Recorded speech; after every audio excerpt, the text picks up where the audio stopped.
Malungkot na naman ang comedy industry ng Pilipinas dahil sa kanyang pagkawala. Napanood siya sa ilang pelikula na tumatak sa takilya.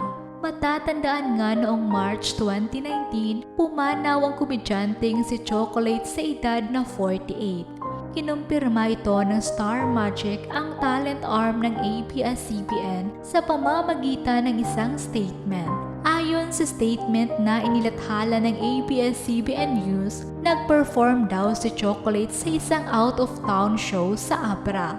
Pagkatapos daw ng kaniyang performance ay idinaing nito na nahihirapan siyang huminga. Samantala, ang kamamatay lang ngayon na comedian ay nagtapos sa University of Santo Tomas ng kursong Mass Communication. Produkto siya ng tanghalang Pilipino at naging bahagi ng musical version ng Shasha Zaturna noong 2006 bago pumasok sa showbiz. Nagwagi siya ng Best Supporting Actor sa New Breed category ng 2013 Sinimalaya Independent Film Festival sa kaniyang pagganap bilang cyber scammer sa Babagua. Naging bida naman siya sa pelikulang Bekekang sa direksyon ni Wendy Ramas. Nakasama rin siya sa cast ng Last Supper No. 3 na pinagpidahan ni J.M. De Guzman at sa Buakaw at Dance of the Steel Bars. Bahagi rin siya ng Mamzilas na pinagbidahan ni Maricel Soriano at Eugene Domingo. Ngunit sino nga ba ang komedya na ito? Sumakabilang buhay na ang komedyante, former Sunday Pinasaya star at bida sa pelikulang Bekekang na si Joey Paras sa edad na 45. Ibinalita ito ng kaniyang pamangkin na si Shara Shine Sinchon Fabian sa social media account nitong Linggo, October 29, 2023. Lahat sa post ng pamangkin ni Joey.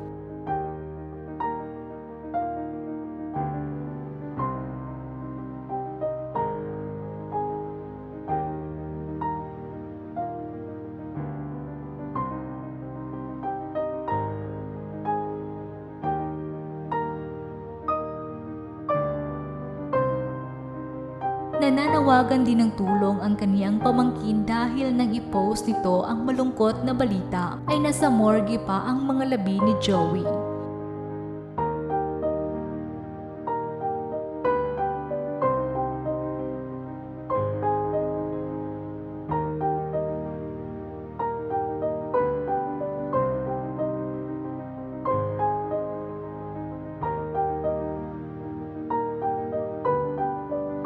Inilagay rin nito ang mga detalye kung paano makapagpapadala ng tulong sa pamilya ni Joey.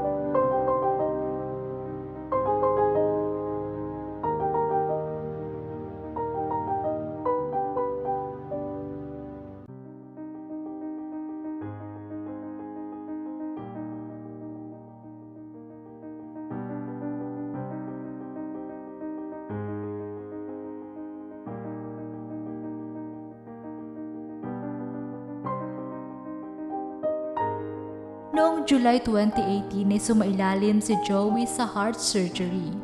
Tinamaan din siya ng COVID-19 noong 2020 at na-confine sa ospital.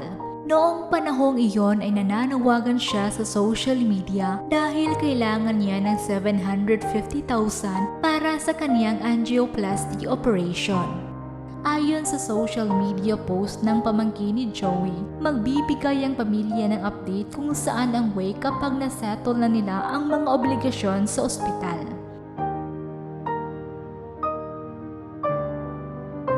Maraming netizens naman ang nagpaabot ng pakikiramay sa naiwang mahal sa buhay ni Joey.